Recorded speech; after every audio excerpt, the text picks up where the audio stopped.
그러면 해제됐으면 해제 신고해야 되고 그걸 해야 되죠. 안 그러면 해제되고 새로 신고하든지 거짓 신고하면 또 5% 이하 과태료고요. 부동산 거래 신고는 안 할 수가 없죠. 나중에 다 그 전산 등기하면 다 나타나니까 거래한 게 안 할 수가 없죠. 무조건.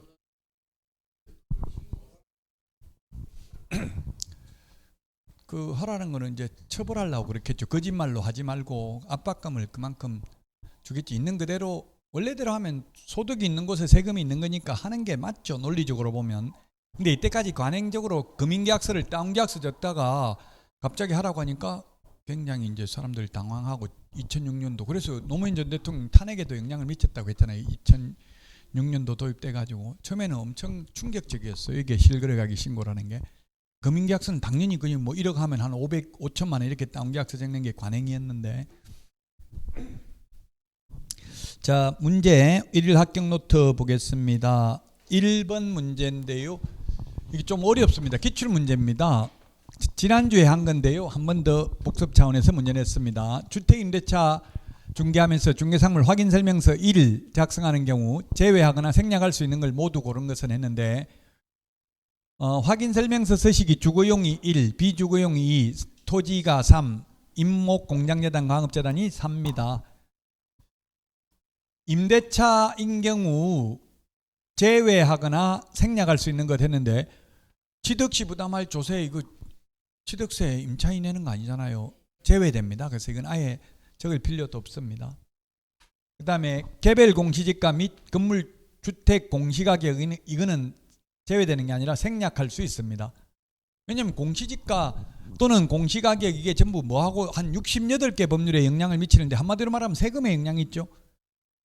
공시가격이 그 지금 뭐 빌라 대출 받는데도 영향이 있잖아요. 공시가격이 한 68개 영향을 미친데 공시가격 건보료 건강보험료 이런 것도 더 많이 나오겠죠. 공시가격 높으면 여러 가지 영향을 미치는데 가장 대표적인 한마디로 말하면 세금이에요. 세금. 건강보험료는 세금은 아니고 소위 준조세 이런 말을 하는데 세금은 아니죠. 조세는 아니죠. 조세란 반대급부 없이 국가나 지자체가 징수하는 게 조세다. 국민건강보험이라는 것은 반대급부가 있잖아요. 그 아프면 가서 병원에 가서 내가 혜택을 볼 수 있기 때문에 반대급부가 있기 때문에 그건 조세는 아니라고요. 국민연금도 조세 아니죠. 네, 건강보험도 그렇고 국민연금도 이거는 조세는 아니라고요. 세금은 아니라고요. 물세, 전기세 우리 흔히 이런 말을 하는데 그 물세는 아니라고 수도세는 아니고 전기세는 아니라고요. 수도요금, 전기요금이 정확한 표현이에요. 여러분들이 법을 공부하면 가급적이면 그 법적 용어를 쓰려고 노력은 하는 게 좋습니다. 1번 기억 니은 아니네요. 다가구주택 확인서류 요거 1의 서식만 제출해야 돼요. 건축물의 방향은 1, 2 모두 적어야 되겠죠. 그래서 1번이 정답이네요. 1번 제외하거나 생략할 수 있는 거 기출문제입니다. 기출문제 패턴을 익혀야 돼요. 기출문제 이렇게 똑같이는 안 나오지만 확인설명서 서식 비교하는 걸 공부해야 되겠다 이런 걸 느끼라고요. 이걸 보고. 자, 그 다음에 요것 당연히 이것도 기출문제입니다. 지금 아까도 포인트가 임대차인데요. 임대차. 지금도 이것도 임대차네. 임대차. 임대차가 아니라 임차. 세입자 입장에서 적는 거 기재할 사항은 답이 몇 번입니까? 세입자 입장에서 적어야 되는 거. 매수, 임차 이게 전속중개계약서와 확인설명서 서식을 보셔야 되는데요. 우리 그 교과서 202페이지하고 210페이지 202하고 210에 있어요. 202하고 210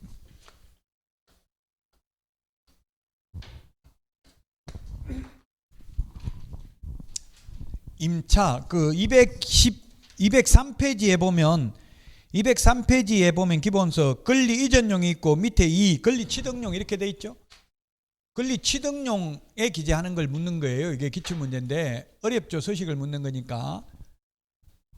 답은 4번입니다. 희망지역. 의뢰 금액 이거는 매도인이 얼마에 팔아달라 의뢰하는 거잖아요. 그러니까 이건 임대 의뢰할 때 적는 거라고. 답은 4번이에요. 이게 서식을 203페이지나 111페이지를 보시면 됩니다. 서식을 봐야 됩니다. 그래서 문제가 어려운데 이게 잘 출제가 안 됐는데 최근에 이런 문제가 많이 나왔어요. 지금 최근에. 옛날에는 잘 안 나왔거든요. 이게 서식에 있는 거 잡다한 거. 근데 공법도 마찬가지고요. 이게 점수는 안 줘야 되는데 논란의 여지가 없도록 만들려면 이렇게 서식에 보면 있기 때문에 이거는 오답은 아니잖아요. 근데 어렵죠. 중요하지 않는 걸 내니까. 중요하진 않아 이게. 그런데도 이렇게 시험에 나왔다는 이야기예요. 기출문제.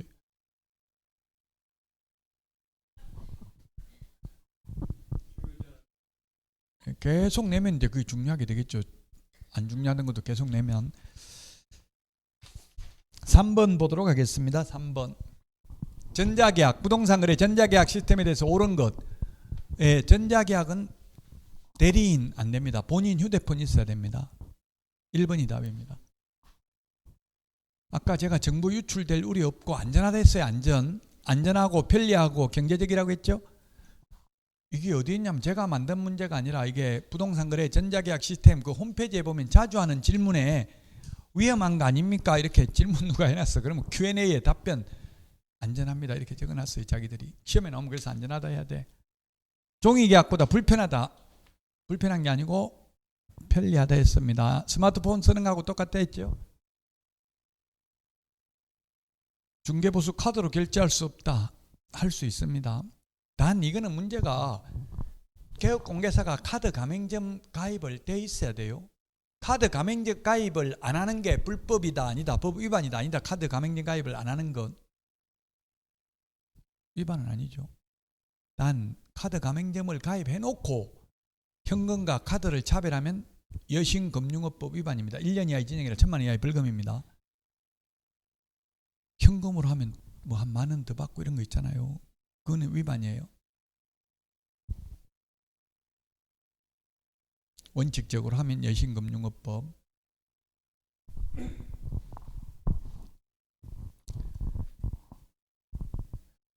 자, 그 다음에 전자계약을 한 경우 전자등기를 신청한 것으로 본다. 아닙니다. 등기는 따로 신청해야 돼. 전자계약서 적어도. 단 확정일자 따로 안 받아도 되고 부동산 거래 신고, 해제 신고, 주택임대차 신고는 따로 안 해도 된다 했죠. 계약서 따로 보관 안 해도 됩니다. 확인 설명서도. 그러나 등기는 신청해야 됩니다. 요즘 법무사들 등기도 다 전자등기 신청하고요. 소송도 해보면 변호사들 전부 전자소송 하더라고요. 법원에 가지도 않아요. 요즘은.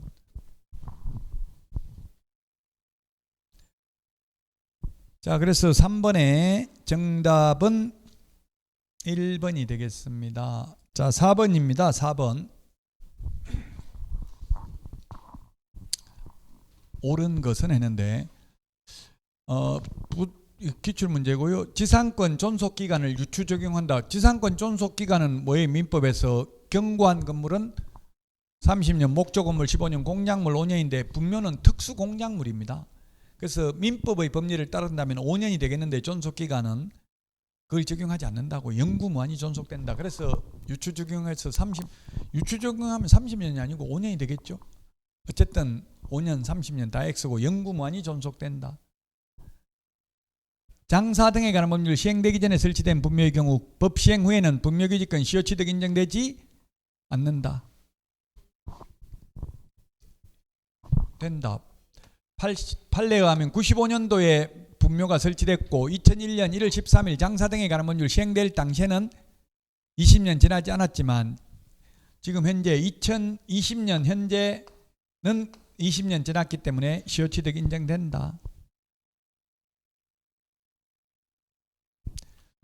자기 소유 토지에 분묘를 설치한 사람이 분묘이장 특약 없이 토지를 양도함으로써 분묘기지권을 취득한 경우 특별한 사정이 없는 한 분묘기지권이 성립한 때부터 지료를 지급할 의무가 있다. 이게 맞습니다.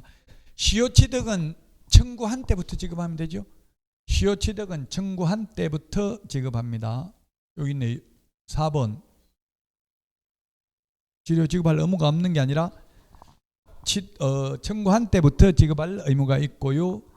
그 다음에 5번 분묘가 멸실된 경우라도 유골이 존재하여 원상회복이 가능한 일시적 멸실에 불과하다면 분묘기지권은 소멸하지 않고 존속하고 있다고 보는 게 상당하다라는 게 판례입니다. 3번이 정답이 되겠습니다. 5번입니다. 5번. 주택임대차 보호법입니다. 옳은 것은 했는데 일부를 주거 외의 목적으로 사용해도 적용하고요. 등기되어 있다 하더라도 점유 상실하면 대항력을 넣는다 했는데 존속합니다. 등기를 하면 대항력은. 방 빼려면 등기해놓고 이사 가야 된다고. 그냥 방 빼는 순간 대항력 상실하죠. 주로 이게 아파트 입주하는 게 문제예요. 아파트 입주 기간이 보통 뭐 2, 3개월 이렇게 정해지잖아요. 그 기간 안에 안 들어가면 계속 연체 이전물해야 되고 그러죠. 그러니까 들어가는데 등기 안 해놓고 가면 대항력 상실하는데 등기 해놓으면 계속 유지됩니다. 대항력 취득하려면 확정일자 필요 없고 이사하고 전입신고만 하면 됩니다.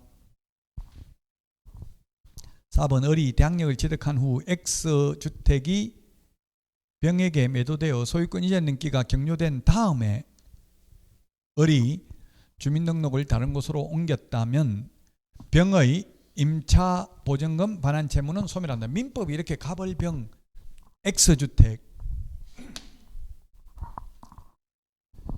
을이 대항력을 취득한 후 병에게 매도되었다고요? 그러면 뭐 갑이 누군지는 안 나와 있는데 갑은 없죠. 지금 여기에 임대인인 것 같은데요. 갑이 원래 임대인, 임차인 없는데 임대인, 주인 이렇게 돼 있는데 이걸 갑이 누구한테 팔았다고 돼 있어요? 을이고 병한테 소유권 이전 등기가 병 앞으로 됐다고요? 된 다음에 주민등록을 을이 다른 곳으로 옮겼다 하더라도 병의 임차보증금 반환 채무는 소멸한다. 이 사람이 등기할 때는 대항력을 갖추고 있었잖아요. 그러니까 계속 대항력 유지된다고요.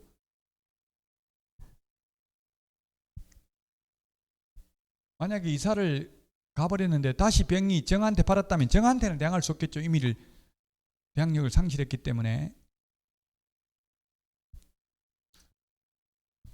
돌렸고 5번 을이 경매를 통해서 X주택의 소유권을 취득하면 각각 을의 임대차 계약은 원칙적으로 종료한다. 5번이 답이죠. 네, 민법에서 이걸 혼동이라고 하죠. 혼동으로 소멸합니다. 세입자가 경매로 낙찰받으면 자기가 주인 됐는데 뭐 임대차 계약 있을 필요 없죠. 5번이 정답입니다. 5번 기출문제입니다. 이게 어려운 게 지금 민법 민사특별법이잖아요. 가벌병 민법 스타일이잖아. 이게 문제가. 자 6번입니다. 6번 틀린 거 되는데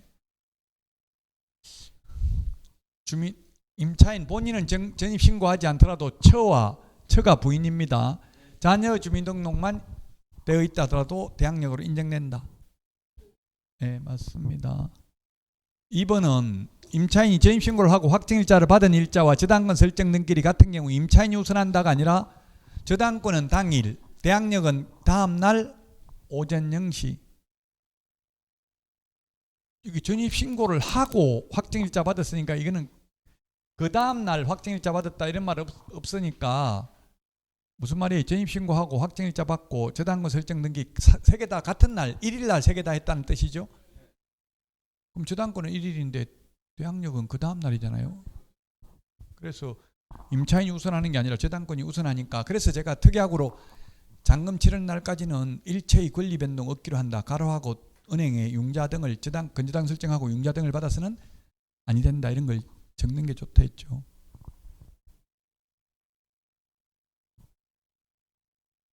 네, 하루 사이에 1초 사이에 문제될 수도 있어요. 하루 사이에 세입자가 보호 못 받아요. 그런 주인들이 많아요. 그 이제 주인들도 일부러 사기치려고 그런 게 아니라 뭔가 돈에 쫓기고 뭐 이런 경우가 많겠죠. 그러면 이런 식으로 할 수도 있어요. 그러면 완전 깡통 주택 되잖아요. 은행 융자 받아버리고.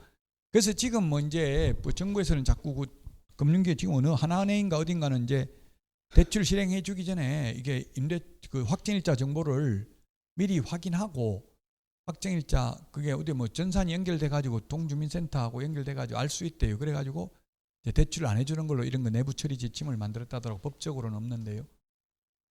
분쟁이 생기잖아요. 이게 세입자 있는데 대출해 줘버리면 세입자들을 피해 보니까.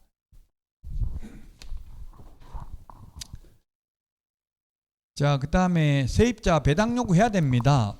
배당 요구해야만 됩니다. 배당 요구 안 해도 배당받을 수 있는 거는 만약에 임차권 설정 등기가 되어 있다면 명령에 의한 등기든 설정에 의한 등기든 등기되어 있는 임차권은 배당 요구 안 해도 받습니다. 그러나 등기 안 돼 있으면 채권 금액을 확인할 수 없기 때문에 배당 요구해야 되고요. 그 다음에 4번 그 사실혼이죠. 사실혼도 상속인 없으면 상속이 되고요. 주택에 한해서 상속인이 있는 경우 가정공동생활을 안 하면 공동으로 생겨하고 가정공동생활 하면 상속인에게만 상속됩니다. 5번 정액 청구에 대한 제한 규정은 임대차 계약이 종료된 후 재계약을 하는 경우에는 적용되지 않는다. 5%밖에 못 올린다 이렇게 했는데 옛날 같으면 2년 지나서 다시 새로 계약할 때는 적용하지 않는다. 지금 같으면 2+2 4년 지나야 되겠죠. 그래서 아까도 말했지만 2년 지나고 나서 다시 계약서 새로 쓰면은 이게 새로운 계약으로 볼 여지가 있다고요. 그래서 세입자 입장에서는 그냥 계약서 옛날 계약서에다가 차라리 특약으로 그냥 몇 년 몇 월 며칠부로 5% 올려주고 계약갱 신용권 행사해서 2년 더 살기로 한다 뭐 이런 식으로 그냥 적으면 돼요. 부동산 안 가도 중개업소에 가면 최소한 한 10만 원은 달라고 하죠. 이런 거 새로 계약서 옛날 했던 거에다가 다시 연장하더라도. 아니면 세입자 입장에서는 아예 아무 말 안 하고 가만히 있는 게 최고 좋다. 6번에 2번입니다. 2번. 저당권은 당일날 효력이 생기고 대항력은 그 다음날 오전 0시에 대항력이 생긴다. 7번 장사 등에 관한 법률입니다. 자연장이란 화장한 유골의 골분, 유골은 죽은 사람의 뼈의 골분, 뼈의 가루를 수목, 화초, 잔디 등의 밑이나 주변에 묻어서 장사하는 것을 말한다. 산에 가보면 요즘은 가까운 산에 이런 거 많이 편말 붙어 있더라고요. 어머님 편히 쉬십시오 이런 거 해가지고 그래가지고 아들 장남 이름 적어놓고 이런 거 있더라고요. 매장을 한 자는 매장 후 30일 이내에 매장기관을 시장 등에게 신고해야 된다. 매장은 사후 30일 이내입니다. 사후 30일 이내에 하는 게 매장 신고, 개인 묘지 설치 신고, 개인 자연장지 설치 신고 사후 30일입니다. 미리 신고하는 게 화장, 개장, 가족, 종중, 자연장지는 미리 신고해야 됩니다. 분묘, 장사 등에 관한 법률은 30년이고요. 한 번 더 연장할 수 있습니다. 그럼 60년입니다. 최장.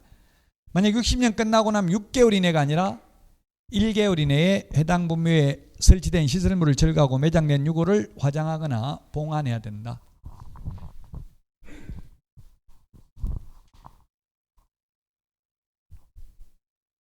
(8번입니다) 8번. 네 가지 서식에 공통적으로 기재해야 될 사항이 아닌 것은 했는데 답은 비선호 시설은 1, 3의 서식만 해당되죠. 모든 서식 공통적으로 기재되는 게 뭐라고 했어요? 대권 잡으면 금세 실수한다. 대상 물건의 표시 권리관계, 거래 예정금액, 취득 관련 조세, 실제 권리관계, 중개, 보수 산출 내역, 대권 금세 실수. 요게 네 가지 서식 공통적 기재사항입니다. 대권 금세 실수 같이 시작. 또 좀 주의해야 될 게 재산세는 모든 서식 다 이게 기재되어 있는데 종부세는 1, 2의 서식만 기재되어 있죠. 1, 2의 서식. 왜 그렇게 만들었냐? 이거 참 논리적으로 설명하기 어려워요. 서식을 봐야 된다고요. 토지 같은 경우는 종부세 내는 경우는 거의 없으니까 주로 건물, 특히 주택이 종부세 내는 경우가 많죠. 9번입니다. 9번. 신탁자, 갑과 수탁자 간의 명신탁 약정을 한 뒤 신탁자가 수탁자에게 자금을 지원하여, 아까 우리 책에는 이거 뭐라고 적어 있었어요? 아까 물주라고 적어놨었잖아요. 우리 기본서에. 물주가 누구예요? 지금 그 신탁자 갑, 수탁자 병. 이게 소위 계약명의 신탁이죠. 이게 갑이 신탁자고요. 아까 우리 칠판에 그림 그렸던 거 신탁자 을이 수탁자입니다. 을이 수탁자. 그러면 이 두 사람 간의 명신탁 약정은 무효이고 그로 인한 물권 변동 효력도 원래는 무효인데 단 선이라고 돼 있죠. 이거 어디가 너 선이? 이 각과 을 사이 명의신탁이 있다는 사실을 모른다는 말이 선이라는 이야기죠. 매도인이 선인 경우에는 유효하다고 했죠. 그 다음에 정 제3자는 선악을 불문하고 유효하고 단 제3자가 수탁자의 배임행위에 적극 가담하면 무효가 되고요. 이 수탁자가 수탁부동산을 임의로 처분하더라도 형법상 횡령죄의 죄책이 성립되지 않고요. 신탁자는 5년 이하의 징역이나 2억 원 이하의 벌금, 수탁자는 3년 이하의 징역이나 1억 원 이하의 벌금이 되겠습니다.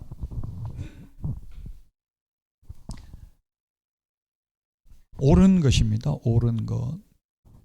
신탁자 갑을 간의 명의신탁 약정은 무효이나 을 명의로 격려된 소유권 이전 등기는 유효하다. 맞네요. 이게 매도인이 선이니까 유효한 거 맞죠? 을 명의로 등기는 유효하다. 맞습니다. 1번이 답이고요. 수탁자 을과 매수인 정간, 매수인이 제3자입니다. 매매계약은 유효하고 정의 명의신탁 약정을 알았다 하더라도 악의의 제3자라도 유효하죠.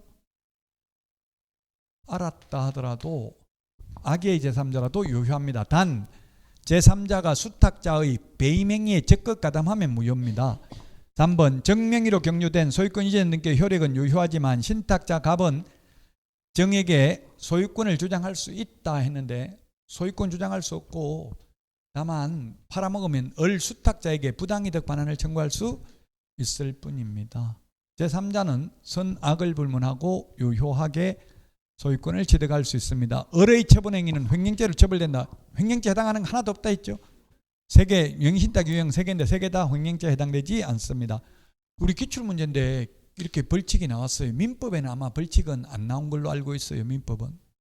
그 공인중개사법이 더 어렵다고 지금 실명법은. 민사특별법에서는 벌칙은 안 나왔거든요. 수탁자 1년에 3천만 원이 아니라 우리 수탁자죠. 3년에 1억이죠. 신탁자 5년에 2억.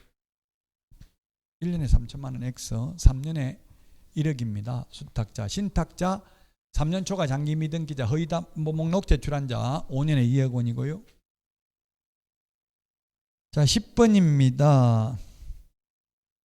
틀린 것은 개업공개사는 의뢰인의 요청이 있는 경우 신청해야 된다.